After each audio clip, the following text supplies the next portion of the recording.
I'm so excited. This is like the culmination of a lot of different threads coming together. Lucas is the author of this book. Him and I were introduced by a brilliant author and our guest of this reading group. So in a way, Ajay made this sort of happen. Stephen Marsh sent me an email and he said, "Look, I never make introductions, but I know two people that are really going to want to meet each other." And I'm so glad that he did his first introduction there. He introduced me and Lucas a little more than a year ago. Lucas is an amazing musician and a very rare personality at the interface of generative AI and creativity. Rare because he balances this magnificent ambition and vision about what might be possible with this technology with the like reality and the grounded humility about what these systems can and for in a large way like what they can't do today. So in my opinion, the most important people that we need in the world right now, the most important work that's happening in the world right now socio-technologically is that work where those people that can use their expertise to push these models past their current frontiers, past generative AI frontiers. And Lucas is the kind of person who does that extremely well and communicates about it extremely well. On a personal note, we bonded over this sort of shared vision of creativity and AI. We have also a cosmic connection. Our sons were born days apart, and our first meeting I'll remember because he quickly pulled over on the way to the dentist so he could take the call and be late for the dentist so we could chat. He's a two-time Emmy Award winner. He's scored the Super Bowl. He scored the Super Bowl. He didn't score in the Super Bowl. He scored the Super Bowl. How many people can say that? And the Olympics. And he made history by finishing Schubert's Unfinished Symphony. I'm thrilled to host him and to be a part of this in this reading group. The book Unfinished, which argues that AI is not a replacement, but an augmentative prosthetic for the human mind. So please join me in welcoming Lucas to the reading group. It's really this is such an awesome reading group to be a part of.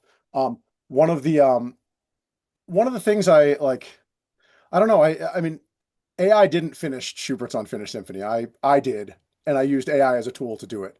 So the headline that Huawei, who was the sponsor of the project, wanted was our phone finished Schubert's Unfinished Symphony. And fair enough, there was nothing we were going to do or say that was going to stop people from writing that headline. Even though I meticulously explained to them that I used AI to finish it, that's going to be the headline no matter what. But it's unclear, and I write about this in the book, but I think about it all the time that um, it's unclear what AI finishing a symphony would even mean, right? Like, would it output, four movements, about 45 minutes of music, as audio? It's unclear that it would be able to do that. Even Suno or the most advanced models can't really do something that coherent. Would it output, some notes on a page?